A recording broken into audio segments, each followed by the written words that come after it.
Bonjour Hugo. Bonjour. Merci d'avoir accepté mon invitation. Hugo, tu es député de la France Insoumise. Tu as notamment assisté il y a 2 jours au discours du président de la République en clôture du Beauvau de la sécurité.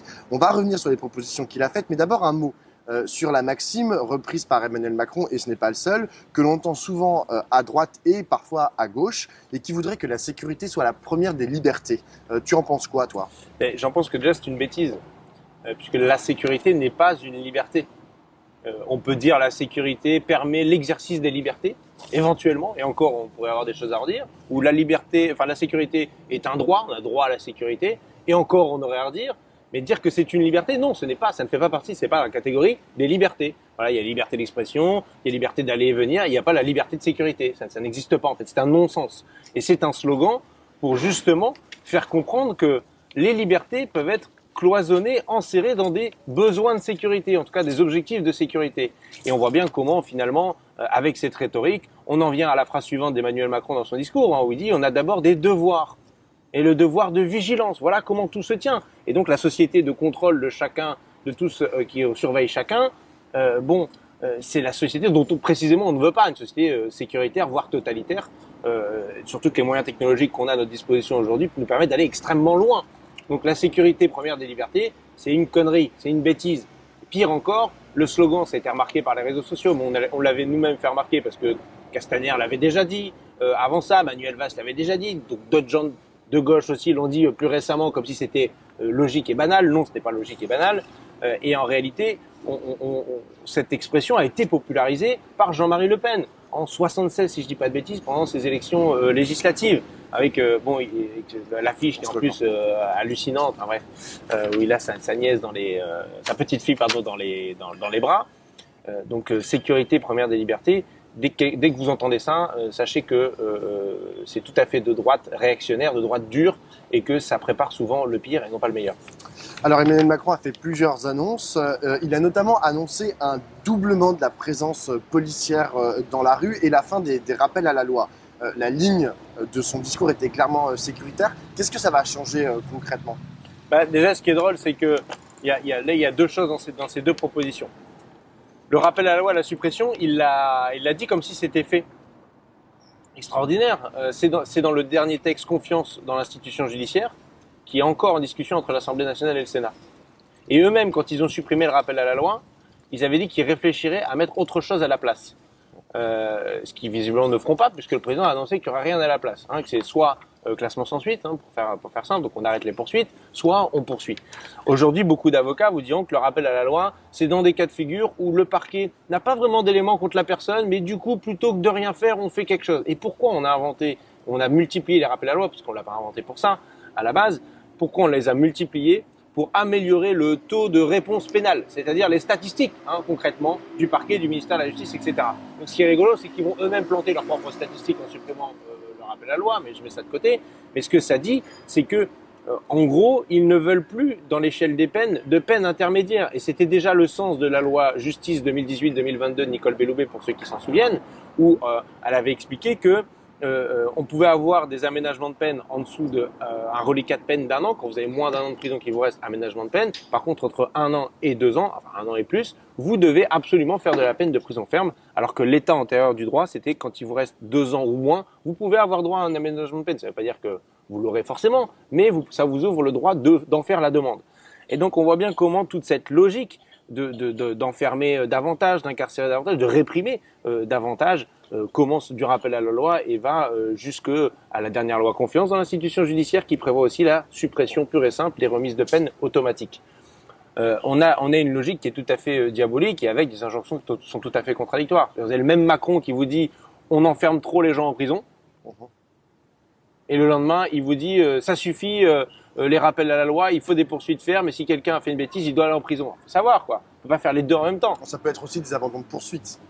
Ben oui, sauf que ce ne sera pas le cas, puisque toute la pression va être à ce qu'il y ait des poursuites là où avant il n'y en avait pas, où il y en avait peu. Pourquoi ? Parce que c'est une injonction, c'est une demande pressante des organisations policières qui sont venues manifester ici à côté de l'Assemblée nationale en mai dernier. C'est ça la demande, c'est de dire écoutez, nous on attrape un type, on le remet à la justice et il est libéré avec un rappel à la loi. Alors de 2 choses l'une, soit effectivement la justice est laxiste, ce que je ne crois pas, soit vous l'avez interpellé sans avoir vraiment d'éléments de preuve. Sauf qu'on est encore dans un état de droit. Et donc là, l'injonction, elle est de dire, même si vous n'avez pas beaucoup de preuves contre lui, il faut qu'on rentre en voie de condamnation. Ça va encore alimenter le circuit judiciaire, l'engorger, etc. Quant aux 50% de bleus sur le terrain en plus, bah, on se marre. Enfin, je veux dire, quel ministre de l'Intérieur n'a pas dit « j'aimerais qu'il y ait plus de bleus sur le terrain ». C'est du Sarkozy dans le texte. Hein. Alors là, il a dit 50% de plus, je ne sais pas d'où ça sort 50%, lui-même ne doit pas bien savoir, ils ont dû faire au pifomètre, hein, dire allez, 50%, c'est parti. Parce que, qu'est-ce qui se passe pour les policiers? Pourquoi ils ne sont pas sur le terrain quand ils ne sont pas sur le terrain? Parce qu'ils font la procédure pénale, ils respectent la procédure. Et tant mieux qu'ils respectent la procédure. Et puis, quand ils sont dans les bureaux, c'est aussi pour faire de l'accueil, pour prendre la plainte des gens, pour les recevoir. Enfin, je veux dire, bon, ça veut dire quoi, plus 50% sur le terrain? Quand on sait qu'aujourd'hui, les statistiques qui ont été faites par un collectif de policiers, les policiers contre la prohibition, qui demandent à ce qu'il y ait légalisation du cannabis dans le pays, on fait l'analyse que 56% du temps de policier, quand il est sur le terrain, quand il est dehors, pas quand il est dehors, 56% de son temps, il sert à faire des infractions à la législation des stupéfiants. Et même à l'intérieur de ces 56%, la très grande majorité sur du cannabis et pour de la consommation, pas forcément pour du trafic. Donc s'il veut remettre plus de bleus sur le terrain et plus de disponibilité sur le terrain, parce que qu'il soit là, on s'en fiche, il faut qu'il soit disponible le policier, eh ben, il faudrait par exemple légaliser le cannabis et avoir une vraie réflexion sur les drogues et les addictions dans ce pays. Ce que Emmanuel Macron n'a pas du tout. Et ce qui est dingue, c'est qu'il aurait pu par exemple relier ces 50% de bleus en plus sur le terrain à un truc qu'ils ont eux-mêmes mis en place au début du mandat, c'est-à-dire la police de sécurité du quotidien. Il n'en a pas dit un mot. Il n'en a pas dit un mot. C'est bien que son objectif politique, c'est pas une police de proximité. Bien au contraire, c'est de montrer de la présence de bleus, mais répressive. Bien entendu, pas de rappel à la loi, on rentre en voie de condamnation, on met les gens en prison, et avec des accents très martiaux sur la question des trafics de stupéfiants. Enfin, non, pardon, pas des trafics de stupéfiants, si encore c'était ça. Non, contre les stupéfiants en tant que tels. Hier, le maire communiste de Grigny, Philippe Rio, a été élu meilleur maire du monde, ou c'était avant-hier, je ne sais plus. Et il a affirmé, la recette, on la connaît, plus de police, plus de justice, plus d'éducation nationale, plus de pouvoir régalien dans nos quartiers, et en peu de temps, on va y arriver. Est-ce que tu es d'accord avec ça? Encore une fois, on peut se dire plus de police, pourquoi pas? Je suis prêt à le dire, hein, plus de police. Mais quelle police? Encore une fois, c'est toujours pareil. Parce que si c'est plus de bleus, comme je viens de le dire, pour faire plus d'interpellations, plus de comparutions immédiates et plus de peines de prison, qui, on le voit à la fin, sont un facteur de récidive, bon, bah, c'est tout. On va juste avoir des résultats bidons en très peu de temps. Et un risque de déception des gens en se disant, mais qu'est-ce qu'il faut alors? Il faut qu'on en envoie l'armée. Enfin, c'est l'escalade, c'est la surenchère permanente. Pareil, plus de justice, ça veut dire quoi? Est-ce que c'est plus de magistrats pour que les dossiers soient traités en temps et en heure et qu'on puisse aller au fond des dossiers? Ou ça veut dire plus de contentieux? Donc plus d'embrouilles dans la société? Parce qu'il y a des choses dont on le pense qu'il faut les déjudiciariser. Il faut les sortir du giron de la justice. Je parlais de la légalisation du cannabis. Voilà un exemple concret. Donc il y a plusieurs leviers sur lesquels il faut fonctionner. Mais c'est sûr que plus de policiers, non, je pense que ce n'est pas nécessaire. Ce n'est plus nécessaire. En réalité, les 10 000 recrutements qui ont été promis, on va quasiment y arriver. Sans doute à 9 000 plus qu'à 10 000. Ils y sont arrivés dans des conditions abominables, c'est-à-dire 8 mois de formation initiale au lieu de 12 mois avant. On y reviendra parce que la formation fait partie des grandes propositions, il paraît. Et des gens recrutés à un niveau extrêmement bas, avec des moyennes à certains concours de gardiens de la paix, où on a commencé à prendre les candidats à 6 sur 20 de résultats au concours, quoi. Donc, c'est pas le nombre de policiers qui est un problème. D'ailleurs, on est dans le haut du panier du nombre de policiers par habitant hein, au niveau des pays européens. Avant même qu'il y ait des 10 000 recrutements, on était déjà dans le haut du panier. C'est bien les missions. Qu'est-ce qu'on demande de faire à la police? Et c'est pour ça que c'est bizarre de dire ça, mais souvent la gauche on dit plus de moyens, plus de moyens, plus de moyens. Bah ouais, je dis oui, d'accord, c'est super. Maintenant les moyens c'est bon, on les a, les moyens humains, parce que les moyens matériels, je parle pas des LBD, hein, mais genre un commissariat qui tient debout, des geôles de garde à vue qui sentent pas l'urine matin, midi et soir, ça il y a encore des marges de progression substantielles.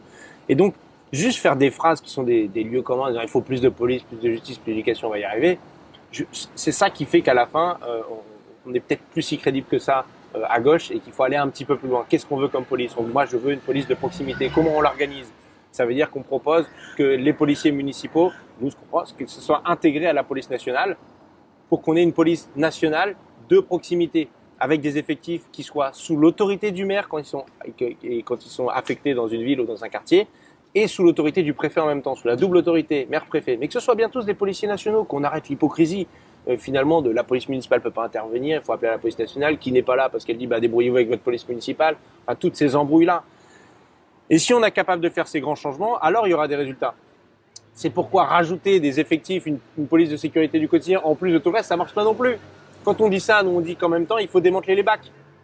Parce qu'aujourd'hui, c'est eux la police de proximité, on va pas se mentir. Hein, ils sont au contact de la population, ça on peut pas leur reprocher. Hein. Sacré contact, mais ils sont au contact. Et c'est ça qui dysfonctionne.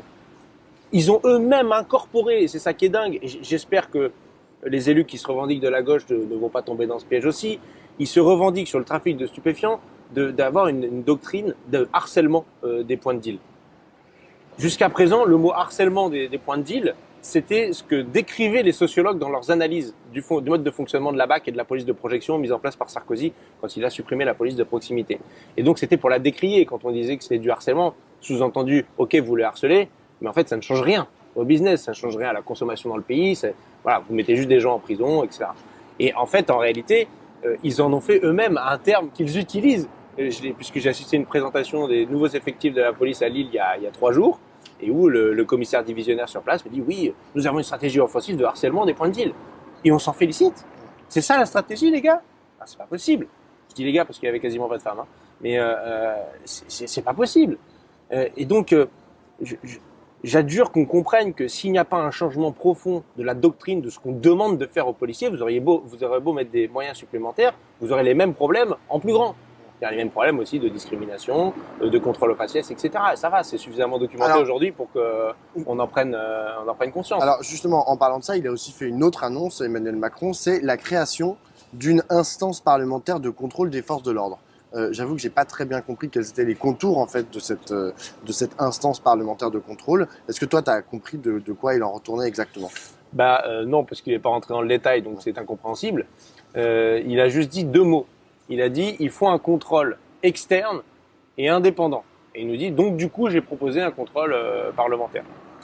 Alors ce qui est drôle, alors c'est pas si drôle que ça en réalité, hein, c'est qu'il y a déjà un contrôle externe et indépendant de l'activité des policiers nationaux, policiers municipaux, gendarmes, agents de sécurité privée. Ça s'appelle le défenseur des droits qui est en charge de la déontologie de la sécurité et qui a des effectifs pour ça. Vous pouvez faire un signalement auprès du défenseur des droits qui fait des enquêtes, etc. Bon. Et eux, ils font un contrôle externe et indépendant. Le problème de ce contrôle externe et indépendant, c'est qu'il dysfonctionne. Pourquoi il dysfonctionne? Pour 2 raisons. Ils ont que 6 personnes au sein du défenseur des droits en charge de milliers de signalements chaque année sur cette thématique-là. Donc déjà, les moyens fait qu'ils ne peuvent pas tout traiter sérieusement. Mais si c'était que ça, à la limite, ça irait vite à être réglé. Non, il y a un deuxième problème. C'est que quand le défenseur des droits propose des sanctions dans des dossiers individuels, où il a fait une enquête, il a vu que les agents de police avaient déconné, ça a été le cas en 2020, il y a eu 36 propositions de sanctions. C'est pas énorme, hein, vu le nombre de dossiers. Hein. C'est-à-dire qu'ils ont pris des dossiers où c'est béton, ficelé, où il n'y a pas de doute, etc. 36 propositions, 0 sanction ont été prises par le ministre de l'Intérieur dans ces 36 cas de figure. Donc si on ne donne pas à cet organisme de contrôle externe un pouvoir de sanction direct ou un pouvoir d'injonction, c'est-à-dire d'obliger le ministre à prendre les sanctions derrière, c'est du flan. C'est du flan. J'en reviens maintenant à cette délégation parlementaire, j'allais dire au renseignement parce que c'est le parallèle qu'il faisait. Alors si c'est la même chose que la délégation parlementaire au renseignement, ça veut dire que ça ne servira à rien, donc voilà, contact. Mais surtout, de dire que c'est un contrôle externe et indépendant. Externe et indépendant, bon externe de façade, effectivement c'est des parlementaires entre eux, quoi qu'on ne sait pas qui y aurait dedans là-dedans. Et indépendant, sachant que quand vous avez des commissions comme celle-là, c'est censé être la photographie des 2 assemblées. D'accord ? Dans la délégation parlementaire au renseignement, il n'y a pas d'élu de la France Insoumise, parce qu'il n'y a pas de place pour tout le monde. Et donc c'est une majorité LREM, LR.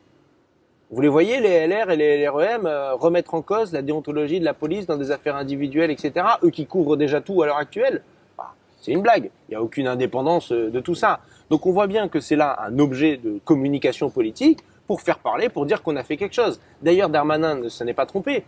J'ai eu un retour qui m'a indiqué qu'il s'était adressé aux organisations syndicales, aux organisations policières, pour leur dire « Ne vous inquiétez pas, ça ne changera rien. Ne vous inquiétez pas, ça ne changera rien. Donc on va se retrouver dans une situation où il y aura un machin en plus qui ne changera rien à la situation et en plus donc de décrédibiliser davantage sans doute les parlementaires. Donc le moment venu, on fera pas du tout ça. Hein, on fera pas du tout ça. On fera ce que font les Anglais avec l'IOPC, un vrai organe externe indépendant qui a des moyens et des pouvoirs de sanction. En gros, on a déjà un embryon avec le défenseur des droits, à savoir est-ce qu'on le laisse rattacher au défenseur des droits ou est-ce qu'on le sort, peu importe, à la limite j'ai envie de dire, peu importe. Mais il nous faut ce service qui soit là pour faire en sorte que les dysfonctionnements de la police ne continuent pas. Ne continuent pas. Et c'est dans l'intérêt des policiers, il faut le dire. C'est parce qu'à la fin, c'est eux qui regagnent en autorité quand ils sont sur le terrain. Parce que ceux qui ont déconné ont été extirpés du terrain. Alors justement, c'est intéressant que tu dis ça parce que je trouve qu'il y a une particularité à la question de la sécurité, c'est que c'est les luttes en fait qui s'organisent autour de cette question-là s'organisent en dehors de la profession. Par exemple, dans l'éducation nationale, on sait que les luttes les profs s'organisent contre la casse de l'éducation nationale. Dans l'industrie, c'est la même chose. Dans la culture aussi. Dans l'administration, pareil. Mais dans la police, les luttes, elles sont en fait plus exogènes, c'est-à-dire qu'elles passent avant tout par la lutte contre les violences policières, c'est-à-dire autour des victimes. Est-ce que d'après toi, ça change la nature de la lutte politique que toi, après, tu peux mener, par exemple, en tant que député, ou est-ce que peu importe? Mais disons qu'on a quelque chose de tout à fait biaisé en fait dans la police nationale parce qu'on a deux organisations syndicales qui captent 95% des adhésions syndicales et qui captent 95%, enfin 80 même 99%, 99,9% de la surface médiatique. Et donc on croit que ce qu'ils racontent c'est la réalité et qu'ils sont représentatifs. Tout ça est à prendre avec des pincettes puisqu'il y a eu deux gros mouvements de policiers depuis le début du mandat, notamment en début de mandature sur les policiers en colère. Et ça s'est fait tout à fait en dehors du cadre syndical. Ça veut bien dire qu'il ne faut pas croire que les organisations policières, Alliance Police Nationale et GP Police FO, soient si représentatives que ça de ce qui se passe dans la police nationale. Donc il y a des gens à l'intérieur de la police nationale qui n'en peuvent plus du racisme et des discriminations, soit envers eux-mêmes, envers leurs collègues, ou envers les citoyens qui font l'objet d'exactions de la part de policiers. On voit le policier à Rouen qui a témoigné avec une enquête documentée sur le WhatsApp, etc. On voit Amar Ben Mohamed qui a dénoncé ça sur ce qui s'est passé au tribunal judiciaire ici de Paris, dans les Geôles. Donc, il ne faut pas croire que c'est que extérieur, mais il est vrai, et ça c'est une vérité, c'est que se battre en interne à la police nationale pour des combats qui nous semblent légitimes, logiques et normaux, c'est risquer beaucoup de choses. Risquer sa carrière, risquer son intégrité mentale, on va dire ça comme ça, puisque les coups de pression, à chaque fois c'est le même scénario. Dès qu'il y en a un qui lâche le morceau, s'il n'est pas pris tout de suite par des médias et protégé, y compris judiciairement, juridiquement protégé, c'en est fini. Enfin, du coup, c'est ce qui s'est passé pour Amar Ben Mohamed. Je pense ce cas de figure-là. Il avait dénoncé normalement par la voie hiérarchique, l'a fait remonter à ses chefs. Écoutez, il s'est passé telle chose, c'est un problème. Et c'est lui qu'on a poursuivi pour manque de loyauté. C'est lui qu'on a poursuivi pour manque de loyauté.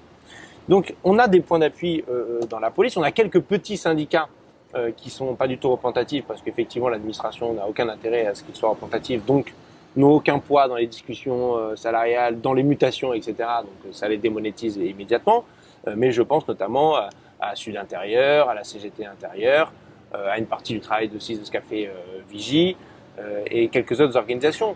Mais après, tu as quand même un fait majoritaire, enfin le fait que la majorité des récents sondages qui ont sorti ça, que la majorité des policiers votent plutôt à l'extrême droite. Est-ce que, donc du coup, que c'est un corps qui est plus porté vers ce côté-là de l'échiquier politique, est-ce que pour toi ça c'est un problème ou est-ce qu'on doit considérer que finalement il y a ils ont leur liberté d'opinion? C'est pas un problème, ça ne peut pas être un problème. Je vais le dire différemment, s'il y avait 60% des policiers qui votaient France Insoumise, il faudrait donc comprendre qu'il y a un problème et que la police serait potentiellement laxiste. Non, ce serait idiot, donc je ne peux pas avoir le raisonnement inverse. S'il y a des choses qu'on doit reprocher aux policiers, c'est sur les actes qu'ils ont commis. Point. Enfin, on ne peut pas défendre l'état de droit et nous-mêmes dire qu'il faut faire une chasse aux sorcières sur a priori, celui-là, il vote à l'extrême droite. C'est pas possible. Donc, on a besoin aussi de convaincre une partie des policiers qui sont dans la police nationale que ce qu'on fera demain, ce qu'il est nécessaire et juste de faire, ce ne sera pas contre eux, mais ce sera pour eux aussi. Ce qui est assez extraordinaire, c'est que finalement, dans les policiers les plus âgés, parce qu'il faut que ce soit parmi les plus âgés, vu que ça remonte un petit peu plus loin, beaucoup encensent Pierre Joxe comme ministre de l'Intérieur. Or, vu d'aujourd'hui, Pierre Joxe apparaît comme un affreux bolchevique, anti-flic. Il serait dans la catégorie de la haine anti-flic, puisqu'il avait lui-même interdit des manifestations de policiers. Il a même fait arrêter des policiers qui étaient en train de manifester devant Beauvau par des gendarmes. Et ils ont ensuite été révoqués. Vu d'aujourd'hui, on se dit « Oh mon Dieu, c'est dingue !» Et pourtant, il est dans la mémoire commune des policiers les plus âgés, la mémoire collective, comme l'un des meilleurs ministres de l'Intérieur. Pourquoi ? Parce qu'avec sa police de proximité, parce que le plan de modernisation de la police, c'est la première fois que l'informatique rentre vraiment dans la police, dans des ordinateurs tout neufs, etc. Beaucoup ont vécu ça comme une amélioration de leurs conditions de travail, tout simplement. Tout simplement. Donc moi, je m'en fais pas le moment venu. On va améliorer leurs conditions de travail. Quand on va leur dire, on va arrêter la politique du chiffre, et on va pas dire qu'on va l'arrêter, on va l'arrêter. On va l'arrêter. Donc supprimer toutes les primes qui sont liées à cette politique du chiffre. Parce que juste arrêter de remplir les tableaux, ça suffit pas. Si vous supprimez pas les primes de fin d'année qui sont corrélées à l'activité, les gens vont continuer de travailler pour ça et de fournir des chiffres pour ça. Donc je pense que c'est extrêmement important qu'on puisse rappeler qu'on aura des points d'appui dans la police nationale le moment venu. Mais c'est vrai que vu d'aujourd'hui, ça apparaît comme une bataille complètement exogène. Et d'ailleurs, nous les premiers, quand on veut faire des conférences sur ce qui se passe dans la police, sur qu'est-ce qu'il faudrait faire, etc. Une fois que j'ai invité les copains de Sud Intérieur et de CGT Intérieur, les autres, c'est refus, c'est niet. Alors sur les plateaux de télé, ils disent, on discute avec tout le monde, blablabla. Mais quand on les invite, ils ne veulent pas venir. Ils ne veulent pas venir. Et ceux des policiers qui sont insoumis, il y en a, ça existe, puisqu'on le croit. Quand je leur dis venez témoigner, etc., ils disent non mais Hugo, tu veux foutre en l'air notre carrière, tu veux que j'ai plus à manger pour la semaine prochaine, toi. Et ils ont raison de me dire ça, parce que c'est ce qui arriverait en fait, en réalité, le moment venu. Donc c'est une lutte assez compliquée, donc ça nous impose aussi à avoir une responsabilité énorme de tenir bon sur ce qu'on raconte et de continuer à convaincre. Alors, les médias et celles et ceux, beaucoup de celles et ceux qui font de la politique, à droite bien sûr, mais aussi certaines et certains à gauche, semblent obsédés par cette question de la sécurité, et pas la question de la sécurité sociale, de la sécurité de la police et des forces de l'ordre. On est en pleine année présidentielle. Est-ce que tu trouves ça légitime, en fait, Non. que la sécurité soit un des sujets les plus importants ? Non, que ce soit un sujet important, et qu'on la questionne démocratiquement, qu'on questionne ce que doit faire la police, ce que devrait faire la police, c'est sain dans une démocratie. C'est même important, c'est même indispensable que les citoyennes et citoyens s'en soucient. Par contre, la surenchère sécuritaire, c'est pas pareil que ce que je viens de raconter. La surenchère sécuritaire, dès qu'il y a un fait divers, on le monte en épingle, etc., et on vous explique que vous allez vous faire égorger à chaque coin de rue, ça, c'est un problème. Et c'est un problème parce qu'on voit qu'à la fin, ça réveille chez les gens des instincts tout à fait primaires et grégaires, qui leur porte à mettre un bulletin de vote plutôt à droite de l'échiquier politique. Et c'est le calcul qui est fait. C'est pour ça que les médias dominants passent leur temps à parler de faits divers, glauques, etc. Et que la proportion de ces faits divers a augmenté dans chacun des journaux, même les journaux classiques, télé, TF1, France 2, France 3, et tous les médias en continu, ces news étant finalement la quintessence de tout ça. Et donc derrière, on a cette ambiance qui est là, qui est fait pour dire le problème, c'est le sujet numéro 1, c'est la sécurité. Et ce qui est extraordinaire, c'est juste il y a encore 15 ans, ça fonctionnait diaboliquement. C'était hyper efficace. Les médias en parlaient partout. Paf, c'était la problématique numéro 1. C'est toujours dans le top 3 des priorités des Français, mais c'est souvent en 3e position et pas en 1re position. Parce que, effectivement, les gens voient bien que quand on fait des enquêtes, ce qu'on appelle les enquêtes de victimation, sur le sentiment d'insécurité, vous avez, si vous demandez, les gens disent, est-ce que vous pensez qu'il y a de l'insécurité dans le pays? Vous allez avoir 80-90% des gens qui vont vous répondre oui. Et si vous leur demandez, et vous, dans votre quotidien, est-ce que vous vous sentez en insécurité? Vous allez avoir le résultat inverse. Il y en a 20% qui répondent oui, 80% qui répondent non. Ça veut dire qu'on construit aussi une ambiance et des chiffres. Mais aujourd'hui, il y a une capacité de résistance des gens qui a accrue. Parce que c'est bon, ils ne se laissent plus berner aussi facilement. Et ça, c'est important pour nous. Donc moi, j'ai pas envie que le thème de la sécurité, on n'en parle pas du tout. Parce que ce serait grave, parce qu'il y a des problèmes concrets à régler. Et il y aura des problèmes à régler demain, en 2022, si on accède au pouvoir, si Jean-Luc Mélenchon était président de la République. Donc on va pas l'esquiver. Par contre, en faire le sujet central, non, c'est une connerie. Jamais si la gauche, si mais la gauche, mais des guillemets, en tout cas, moi je me considère comme étant de gauche, mais pas forcément les autres. Mais si la gauche arrive à gagner une présidentielle sur les questions de sécurité, bon, c'est qu'on est les rois du pétrole. Mais je doute qu'on ait tous les curseurs qui soient au bon endroit pour que ça fonctionne. Quoique, j'étais quand même relativement surpris. On a commandé un sondage sur nos propositions, sur nos mesures pour 2022. Dans les 42 propositions qu'on a sondées, il y en avait une sur la police et qui était précisément rédigée de telle sorte à ce qu'on disait êtes-vous favorable ou non à la mise en place d'une police de proximité en démantelant les bacs. C'est important de dire en démantelant les bacs, parce que vous ne pouvez pas faire une police de proximité en gardant les bacs, hein, c'est pas possible. 60% des gens se disent favorables à ça. Donc ça va, c'est qu'il y a de l'espoir. C'est qu'on peut être de gauche, parler de sécurité, sans être dans la surenchère, sans dire la sécurité première des libertés, sans dire il faut tous les mettre en prison, etc., en étant tout à fait rationnel et en voulant régler les problèmes concrets. J'ai une dernière question, Hugo. Tu parles beaucoup, dans ton discours, tu dis beaucoup quand on sera au pouvoir, et genre, etc. etc. Toi, tu es député depuis plus de 4 ans maintenant, tu es député d'opposition. Pour l'instant, on peut dire que même si vous avez bien bataillé, on ne peut pas dire que vous avez remporté beaucoup de luttes, notamment dans l'enceinte de l'Assemblée nationale. Ça sert à quoi un député d'opposition? Quel bilan en fait tu tires de ton travail en tant que député? Et pas en tant que lanceur d'alerte, hein. Oui, non, mais je ne me considère pas comme un lanceur d'alerte. Non, mais genre, parce que tu produis aussi un projet, tu participes d'un projet notamment présidentiel derrière Jean-Luc Mélenchon, ça d'accord, mais en tant que député d'opposition, est-ce que tu es écouté, est-ce que tu as l'impression de co-construire la loi? Non, je co-construis rien du tout. J'essaye de faire en sorte qu'ils retirent un maximum de choses de leur loi et j'essaye jusqu'au bout, jusqu'au Conseil constitutionnel. Donc, c'est vrai que j'ai pas eu beaucoup de succès dans l'hémicycle, j'en ai eu un peu plus rue de Montpensier, pas beaucoup plus, un peu plus.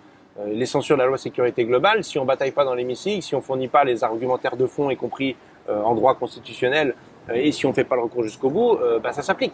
C'est la réalité. Donc il y a une petite utilité pour essayer de calmer la vague. Et puis surtout, la principale utilité qu'on a eue, c'est de maintenir cette parole qui, si on ne la prononçait pas dans l'hémicycle, si on ne la prononçait pas sur les plateaux télé, n'existerait plus du tout. On l'a dit à mots couverts tout au long de cet entretien, mais quand on parle de la gauche et des questions de sécurité, je crois qu'on a à la France Insoumise une position singulière, singulièrement de gauche. Enfin, je vais pas inventer l'eau tiède, hein, il n'y a rien d'extraordinaire dans les propositions que je fais. Mais pourtant, quand on regarde ce qui se raconte au Parti Socialiste, au Parti Communiste maintenant, chez une partie d'Europe Écologie Les Verts, ils adhèrent tous au poncif actuel, au lieu commun, liberté première la sécurité première des libertés, ou alors oui, ce qu'il faut, c'est plus de policiers, où il faut simplifier la procédure pénale. On n'a pas parlé de la procédure pénale, mais ce grand truc de simplifier la procédure pénale, qui est contre la simplification? Personne n'est contre la simplification. Non, moi je suis pour que ce soit simple. Il y a renforcer aussi la réponse pénale. Ouais, ça c'est encore pire. Ouais. Donc ça me rappelle les mots d'Olivier Faure qu'il a prononcés juste là à quelques mètres après la manif des policiers, où il expliquait que les policiers participent à l'exécution des peines, enfin du délire quoi. Donc on a une responsabilité aussi, nous particulièrement plus que les autres, parce que je sais bien, je suis pas en concurrence avec les autres en disant quel est le premier qui va poser la ligne de gauche quoi. Si c'était ça, il y aurait peut-être de l'émulation en plus, ce serait, mais pas du tout quoi. Donc on tient bon, on est un rempart. Et je pense que les gens qui se sont mobilisés contre la loi sécurité globale, toutes les manifestations, ont vu dans ce qu'on racontait des argumentaires aussi fiables, construits, réalistes, qui pouvaient aussi reprendre à leur compte et se dire que dans un repas en famille, on peut parler de sécurité, être de gauche, et être crédible et être solide quoi. Et c'était important et moi je l'ai vu d'année en année par le discours qu'on a produit et les ressources intellectuelles qu'on a produites, les propositions qu'on a produites, que ça devenait un point d'appui pour les militants, y compris pour faire du porte-à-porte, etc. Et c'est indispensable. Ils me le disent. Et notre dernière conférence aux universités d'été sur la sécurité, la salle était pleine. Elle était pleine à craquer. Alors que d'habitude, dans les grands événements de gauche, c'est pas sur ces débats-là où on est particulièrement porté. Et tout le monde ressent bien qu'on a besoin d'être costaud et solide là-dessus. Et donc, voilà l'utilité que j'ai eue pendant 4 ans. C'est qu'on arrive pour la bataille suivante en étant prêt à gouverner ce pays, y compris sur les questions de sécurité. Merci beaucoup, Hugo.